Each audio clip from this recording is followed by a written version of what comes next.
Hello అండి, ఈ cream మీ ఫేస్కి కూడా యూజ్ అవుతుందని వీడియో చేస్తున్నాను. ఫస్ట్ కొబ్బరి తీసుకొని బాగా మిక్సీ పట్టేసేయండి. కొంచెం కొంచెం వాటర్ వేసుకోండి, ఎక్కువ వాటర్ పోయొద్దు. ఇట్లా పేస్ట్ అయిపోయిన తర్వాత ఒక క్లాత్ తీసుకొని వడగట్టేసేయండి. మొత్తం కొబ్బరి పాలు ఇట్లా అయిపోతుంది. ఫ్రిడ్జ్లో ఒక 4 hours ఫ్రిడ్జ్లో పెడితే ఇలా అవుతుంది. దాన్ని తీసేసిన తర్వాత కొంచెం వాటర్ వేసి ఉంటాం కదా, అవన్నీ సపరేట్ చేసేయండి.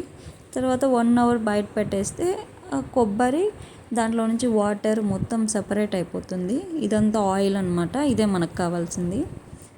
ఇది మొత్తం తీసుకొని ఒక 1/2 hour మళ్ళీ ఫ్రిడ్జ్లో పెట్టేసి తర్వాత గ్రైండ్ చేసుకోవాలి. కొంచెం ఇది టైం పడుతుంది, సో ఒక 10 minutes మిక్సీ ఆఫ్ చేసి ఆన్ చేస్తూ వేయండి. ఇది వేయడంలోనే మీకు క్రీమ్ అనేది ప్రిపేర్ అవుతుంది.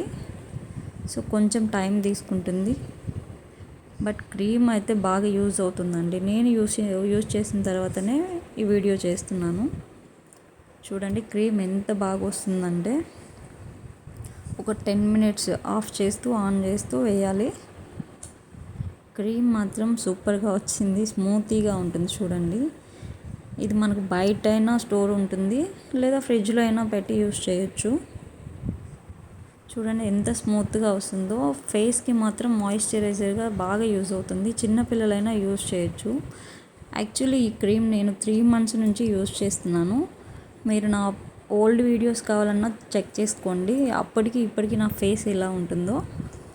ఇప్పుడు కూడా చూడండి, జస్ట్ నేను ఎటువంటి మేకప్ అయితే వేయలేదు. క్రీమ్ పూయక ముందు చూడండి, పూసిన తర్వాత కూడా అది చూడండి ఎంత గ్లో వస్తుందో, ఎంత షైనీగా ఉంటుందో.